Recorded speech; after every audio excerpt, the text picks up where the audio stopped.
This podcast is meant for general health information and is not meant to override any medical advice. All questions will be screened and not contain any personal information. If you want a private consultation, contact us via positivechoice.org or you can contact your provider directly. Thank you and enjoy the episode. Hello, and welcome to the Positive Choice Wellness Podcast. My name is Melanie. I am an exercise physiologist and nutritionist. Also on this episode is Annalise, who is also an exercise physiologist and nutritionist, as well as our wonderful colleague Edith Zelkind, who is a physician assistant. We are continuing with our Understanding the Immune System series on part 2 here. We have added a couple of minutes from the previous half of the episode to give you some continuity, and we hope you enjoy the episode. Thank you. We have, we use ibuprofen, for instance, right? So we were taking, you have cramps or you have a headache or you have something and you take ibuprofen. And so ibuprofen does, what it does is it takes that gut barrier, which is supposed to allow only teeny tiny molecules that have been digested to go into the bloodstream. But now, so if you think of it like cheesecloth, right? So like if you tried to put a pearl through that cheesecloth, it wouldn't go through, which is what it's supposed to do. But if you rip that, now that pearl can go right through. That's what we do when we take ibuprofen. And when we open those barriers up and we let stuff in, right underneath that very thin layer is something called the gut-associated lymphatic tissue, which is also, so the acronym is GALT. Your gut-associated lymphatic tissue is there right at the base of your intestinal tract, so that when stuff comes in, the first thing that the immune system does is try and figure out, like, what is all of this, right? What can go through, what can't, what do I need to react to, what I don't need to react to. And so ideally that barrier is intact because it is meant to keep, the microbiome that's in your gut and not in your system, so that the immune system will respond to it. It's, undigested food, things like that. All of that needs to stay on one side of that barrier. So now your immune system is all of a sudden, now your gut lining is basically, shredded because you're on ibuprofen. And so now the immune system has to deal with all of this stuff that does not belong in your bloodstream. Undigested food, parts of bacteria, toxins or things that are in your food or in something that you ingested. So now the immune system has to address all of that stuff. It has to deal with it. And so it will in a variety of different ways, but that's not what, it is not helping it to sort of remain calm, right? And that's the distraction, essentially, from doing what it should be doing, Right. which is like looking out for viruses or... Right. Yeah. Addressing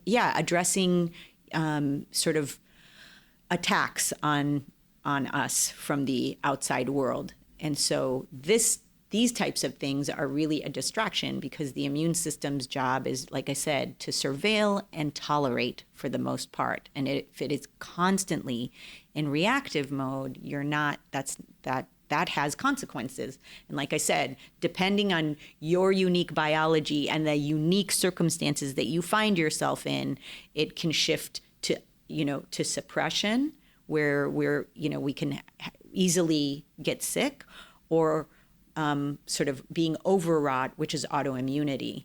And that's, things like psoriasis and MS and ulcerative colitis and all of these things, which, again, are on the rise in the last probably decade or so.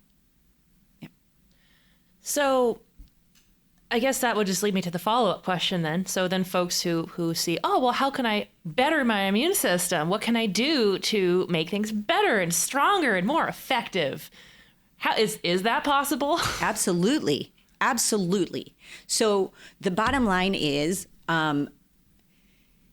your best bet is to in essence, try and live essentially as natural of a life as you can. So let's go over a few things. She just rolled up her sleeves. Food. Food should not come from it as much as possible, right? Everybody, and I recognize that there are, that we all have to, we have budgets and different access to food, and that is a very frustrating thing, because I think, unfortunately, that is a topic. There is inequity in the way food is distributed in this country, and the way, if you go to Whole Foods, you might spend a whole lot of money, and if you that to get sort of more organic, more healthy food might be a challenge, because there's a financial barrier to that. That said, things like community-sponsored agriculture and farmers market and things like that, where you can buy cheap and healthy produce. So as best you can, and I tell people you need to shop on the outside of the grocery store, right? Until you get to the bakery and alcohol section. And no bakery and alcohol section. I mean, okay, occasionally alcohol. But ultimately, you're on the outside. Your fruits, veggies, some lean protein, organic as best as possible, grass-fed whenever possible. Again, right? Because you are eating what they are eating, so that is important. We really you want to make sure that that as much as you can, you are eating stuff that, again, your great-grandmother could recognize, right? Artificial colors, artificial flavors. Again, you are asking your immune system to do a job it would otherwise not be doing. And when you get that immune system occupied with something else, you are less likely to get it to do the job that it was originally made for. So, fruit, vegetables, lean protein. I would ideally you're staying away from grains, period, and that you get your carbohydrates from starchy vegetables and fruit. Really, that's ideal, and then your body, at least digestion-wise, you are hopefully you have your best shot at giving yourself the nutrients that you need and keeping yourself away from chemicals and biochemicals and things that you do not want or need. Your skincare, the things you slather on your skin, all of that stuff, that is important. It counts. It matters. Minimize what you use, and when you use, make sure you use high quality stuff that you either make at home or, again, on EWG, they will give you all the list of safe and products and things. So I would go on EWG and make sure. There's also on the EWG, there's the Dirty Dozen and the Clean 15, which are all the Dirty Dozen are like the most pesticized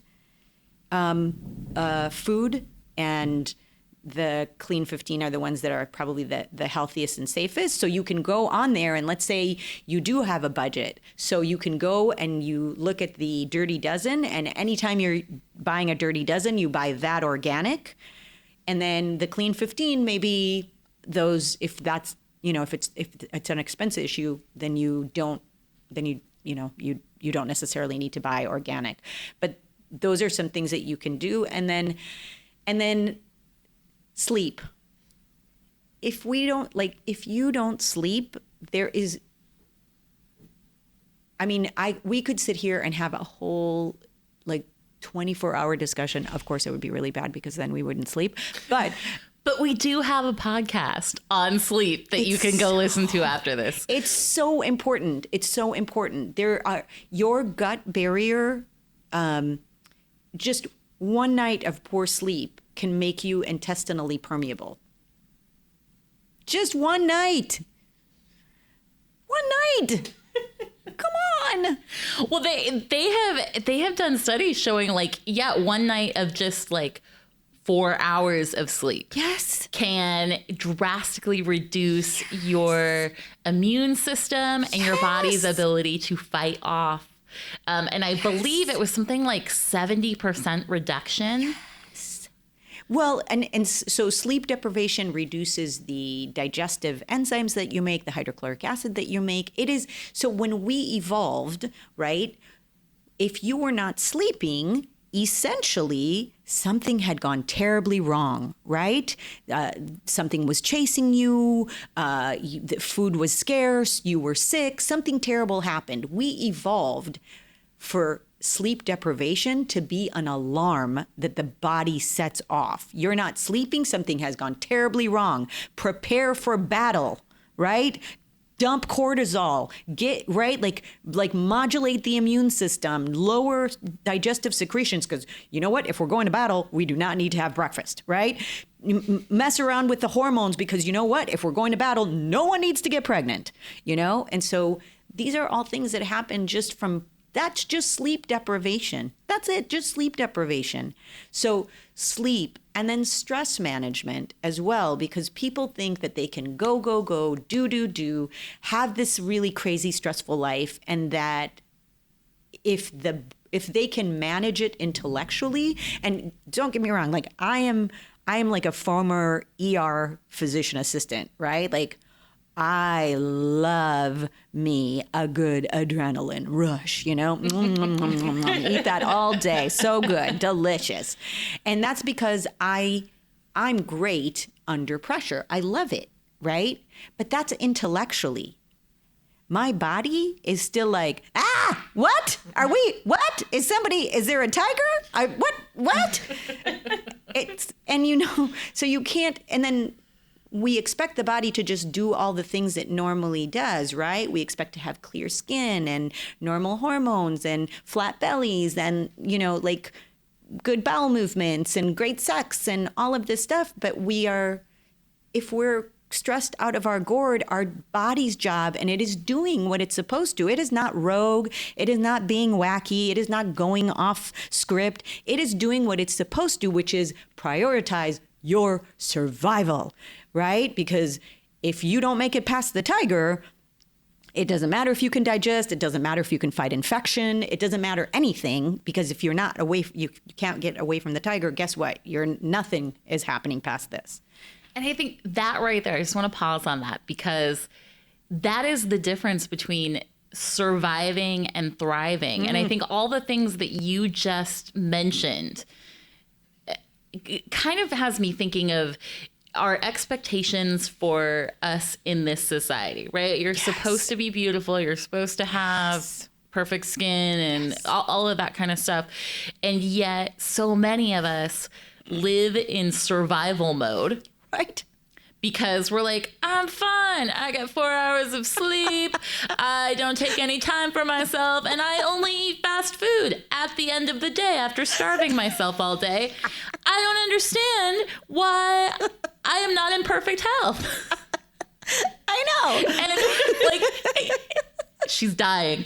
It's ridiculous. But yeah, and then when you put it that way of like, no, you're literally in survival mode. Do you think that your system is going to be optimal? No, that's exactly it. I love the simplicity. You can't have these inputs and then expect a radically different output, right? If, you know, it's like dating a half tiger, half bear, and being like, well, I hope it doesn't do what it's going to do, you know? It's going to do what it's going to do. It's exactly.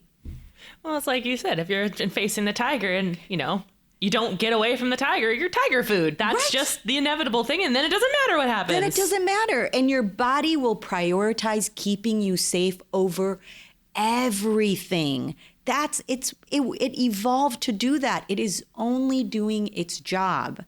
But then people they do this day in and day out for years and years and years. And then somebody's like, oh gosh, I got psoriasis. Or, oh gosh, I got MS. Or, oh gosh, I got rheumatoid arthritis. And we were like, oh, just bad cards. Oh, you poor thing. And they don't recognize that that has been a decade or two in the making, maybe even a lifetime in the making. And then we were like, oh no, the body's gone rogue, and so we start, dumping a bunch of like immune suppressing and immune regulating medication because the body's gone. No, the body hasn't gone rogue at all. It has been dealing with a lot of stress, toxicity, crap food, and it has been doing its level best for years. And now it has run out of resources. It is malfunctioning because it is literally, there's nothing, it's scraping the bottom of the barrel and it's just trying to figure out how to survive. I am having such an aha moment with this because I teach this when we're talking about coping mechanisms, and especially when we're dealing with, people who rely on food as a coping mechanism. And the thing that I always hit on is, look, this is your survival mechanism. You have gotten this far because this is your mind's reaction to protecting you. And so we have to be, kind with ourselves, and it has to start there. And then, like with everything else, our body and our mind, they all function the same in terms of like, these are our survival mechanisms. And when we have these negative effects, whether it's in our behavior, whether it's in our health, it's very helpful to go back and think, okay, where did this start and what is this a reaction from and how is this serving me? Absolutely. And I think ultimately the one thing that your body is exposed to 24/7 every single day and time and moment of your life is what's in between your ears. And so if you live in a hostile place, right, you're like, you will be hypervigilant, and just that stress alone is enough to modulate everything. There's, one of our researchers that started this place, Dr. Folletti, wrote and authored a study called the ACE study, Adverse Childhood Experiences. And basically, it's a bunch of questions about bad things that would have happened to you in your childhood. And each question you say yes to is a point. And it's, on a scale of, 0 to 10, 0 meaning you lived a bucolic, beaver cleaver life. And then 10 meaning really a whole bunch of bad stuff happened to you. And the study was a very large study, which is nice because that means it's just, the statistics on it are probably, good and sound. And a couple of things were really interesting about the outcome of that study. They also followed these people for, I think, I want to say 20 years, but I might be wrong on that, but a really long time. And what they found out was that people whose scores were higher, like 8 or above, had much higher rates of diabetes, cancer, chronic pain issues, autoimmunity, all sorts of disease states. And that the other thing that was really interesting was that they were almost without exception dead by the end of 65.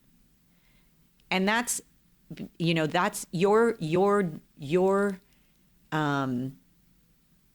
cells like swim around in the medium of your hormones, and those hormones are informed every day by your thoughts, right? Because, women who get worried that they're pregnant can make their periods disappear with their minds. I've heard about the mind being very powerful in instances. I mean, obviously with the placebo effect being a thing. But yeah, I mean, that makes sense. It does make sense. And I keep going to like nature versus nurture. And there's a lot of nurture in there, it seems. Tons of nurture. And so we don't talk about it. We don't address some of the mental health issues that we need to address. We just sort of I think probably because of culturally sort of our American history and how we got here is a lot of like a pull yourself up by your bootstraps mentality, which is sometimes great and also sometimes is a great way to get sick. And so there is, I tell people like if you're ignoring, you can be eating a whole food, organic diet and be, getting sleep every day and exercise and be like like your normal weight and all of this stuff. But if you are stressed out of your gourd, there's damage being done and you will eventually see and feel those consequences. And I'm picking up basically just in a summary. So living kind of a more natural life, focusing on eating and putting real things in and on your body. And it's not just about taking those like immune boosting supplements and that's going to be it, right? It's more than that. Yes, because really we are, in essence, like every other ecosystem, we are a terrain on which things either grow and thrive or don't. And if we want things to grow that we want to grow, right? If we want to have healthy microbiome and we want to encourage that, we have to make ourselves a hospitable terrain for that and inhospitable for the things that would hurt us or harm us, right? Because I always give this example, right? Like you are not going to find polar bears in South America because they are not going to thrive there, right? It's not the right climate. It's not the right terrain. Same with our bodies. And I think a lot of American culture in general is very like name it, blame it, tame it. And so, right, it's, there's a thing we have to, like there's a virus, we have to fight it, we have to take this medicine for it. And that is a gross misunderstanding of how we function as biological creatures. That's not how we function. You don't pull one lever and one thing changes. We are complex, complicated, a constellation of, the things that our bodies do in every second and every moment is nothing short of magic. And to try and simplify it into, I'll just take vitamin C is like, I can just imagine Mother Nature just sitting there being like, vitamin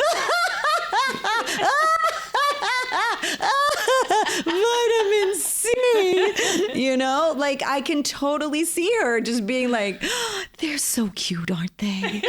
Just so cute with their vitamin C. It's like putting a little bit of spackle on a foundation that's fully crumbled. You're like, this is gonna help. This is totally, vitamin C is definitely gonna fix this. And so, no, if you're not sleeping, if you're eating crap food, if you're exposed to toxins all the time, and you're taking vitamin C, that vitamin C is gonna do very little to help you. But you're sleeping well, you're eating well, you're getting exercise, you're having meaningful connections with others, all blah blah blah, all of that. And then you're like, God, I need maybe a little boost because, maybe this week was a little more stressful than last week. Yes, there you go. That's where the vitamin C belongs. But to just take a supplement and hope that you can supplement your way out of a wackadoodle crazy life, it's not. And that's why a lot of supplements actually get a bad rap, because people they'll take vitamin C and it didn't work for me. It's like, well, you didn't sleep in a month. The last, you've been subsisting on potato chips, and everything stressful that's ever happened to anybody happened to you as well. and you haven't had water in a year. And you haven't drank water in a year. You have been drinking only energy drinks. So yes, that vitamin C is not going to work for you, and you're going to be like, stupid vitamin C, you know? So it's just, I guess what I would love for people to take away from this is that we need to take care of ourselves and one another if we hope to be able to be healthy and well and to thrive. Can we touch on one other thing that you mentioned briefly at the beginning? And I think it's worth mentioning because it's so ingrained in our culture, which is the presence of alcohol. Oh, wow. I mean, if there was any good example of putting something in your system that distracts your entire body while it's trying to get rid of, it's alcohol. And so many people do this regularly. Yes. They think it's healthy. Yes. They think that in moderation it's healthy and it's okay.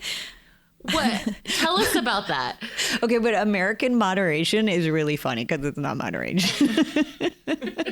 Everything's bigger in America, including really our servings of alcohol. Yes, it really exactly. is. Like, it's just a bottle of wine. What's the big deal? It's just a bottle. Yeah. I don't know if you've ever been to a lot of the European countries that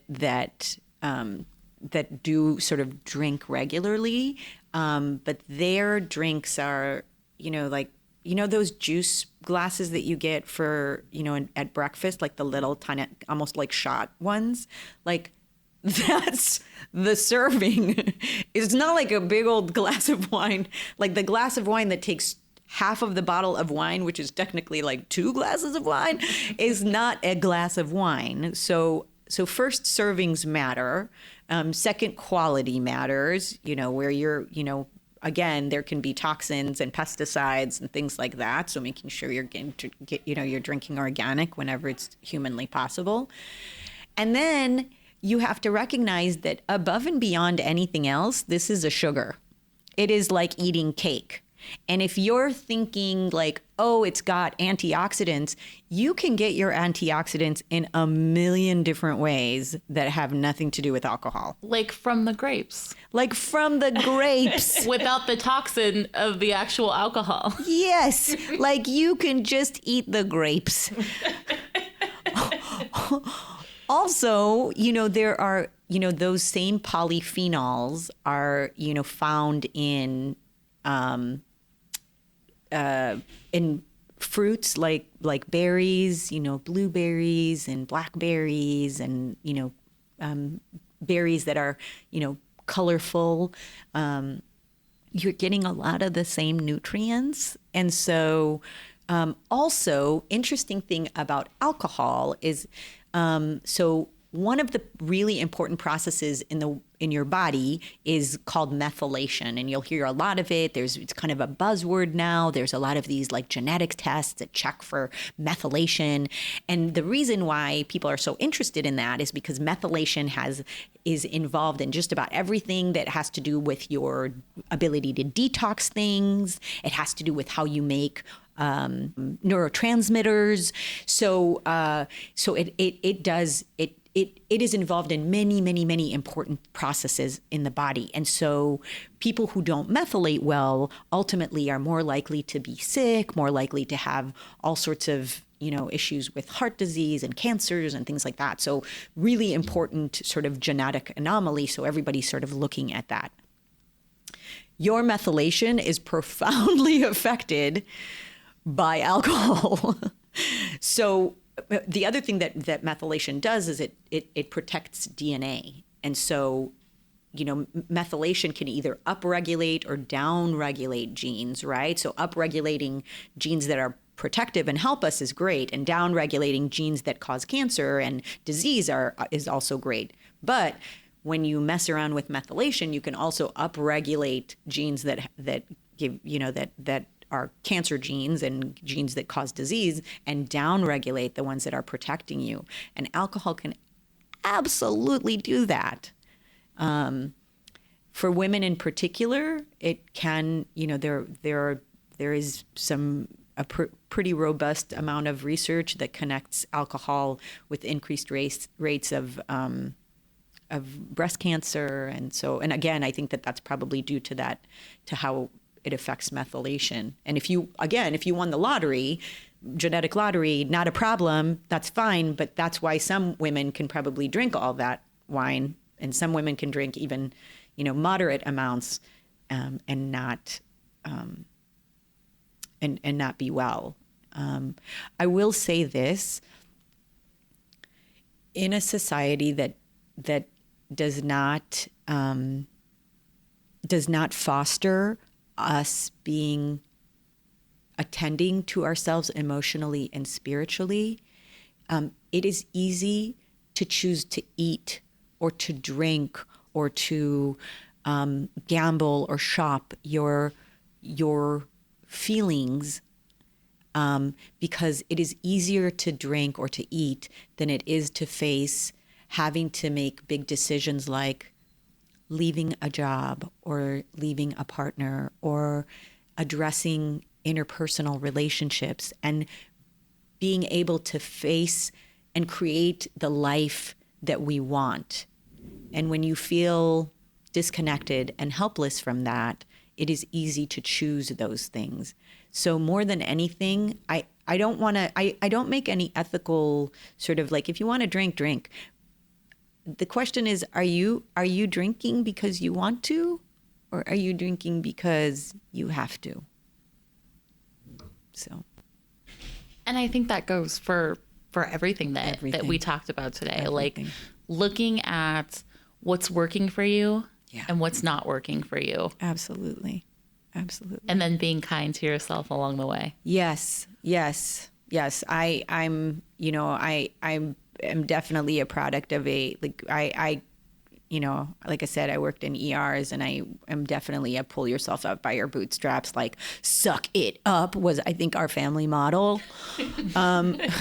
So I get that, but I have never seen anything more powerful than love in terms of changing people's lives. Well, I think on that higher note, it's about that time. Thank you so much for joining us, Abhi. I learned so much today. My pleasure. And I love how you take such a holistic look at our health. Yeah. It was quite an educational experience for the one here who's not that well versed in immunity. So with that being said, like, share, subscribe, do all the things you do on the interwebs. And until next time, everybody. Bye. Bye.